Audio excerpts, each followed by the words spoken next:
Welcome back. You're watching Network Africa. 8 South African policemen are facing the consequences of their brutality against the Mozambican taxi driver who died in police custody in 2013. Well, they have been sentenced to 15 years in prison. Judge Bert Bam called the killing barbaric but acknowledged that it was not premeditated. He, however, noted that the continuous conduct of the accused concerning the injuries on the deceased totally is inexplicable.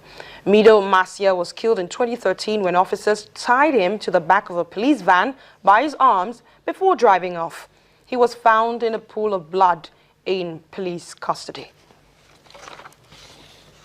Sierra Leone is still basking in the euphoria of its clean bill of health after the World Health Organization declared the country Ebola-free on Saturday. Sierra Leoneans rejoiced amid cheers and tears as they rolled out the drums in celebration, accompanied by a candlelit procession to remember all those who lost their lives. Now the country is counting down to its 90 days of surveillance, a validation period of its new status by the WHO.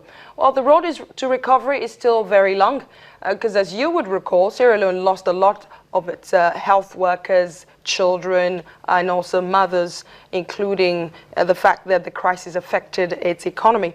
Now, to join us to discuss what next steps the Sierra Leone government can take to drive the country home to its healthy days again, I'm now being joined by Rotimi Sankore, Editor-in-Chief of Africa Development Information. Thank you so much for making our time to speak to us on Network Africa. The first thing I'm going to say is this isn't just victory for Sierra Leone, as you would see. It is a victory for everyone who has ever battled this disease. What would you say they did right in Sierra Leone that we haven't really seen in Guinea and in Liberia, who haven't really been declared Ebola-free right now?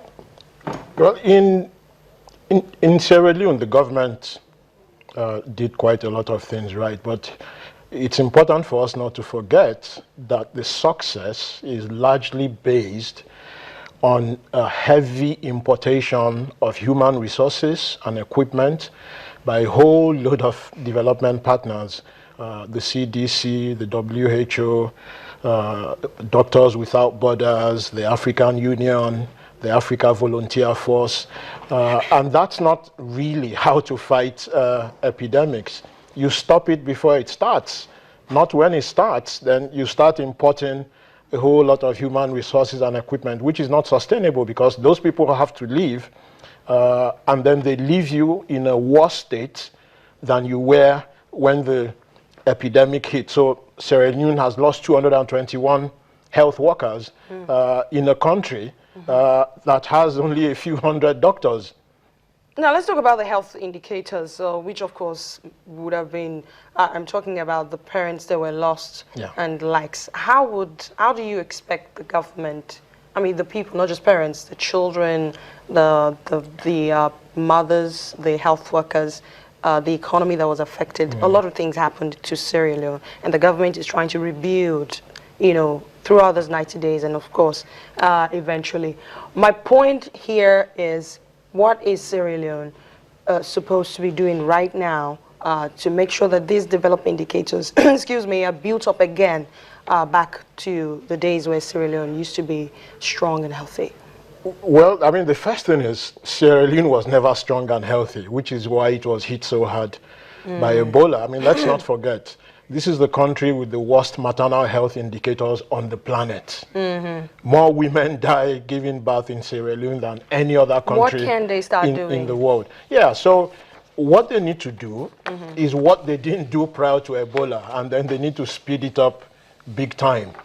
So they need to very quickly generate more doctors, more nurses, increase their clean water coverage, increase their sanitation coverage, make sure they have more pharmacists, more health facilities, improve their literacy, which was also one of the key issues why it hit them hardest. In Guinea, where Ebola is still raging, it's significant to note, of all the Ebola hit countries and also globally, Guinea has one of the lowest literacy levels in the world, 25% literacy. And because of this, when the Ebola teams went into the villages to go and sensitize people, they were killed and thrown into valleys and ravines and things.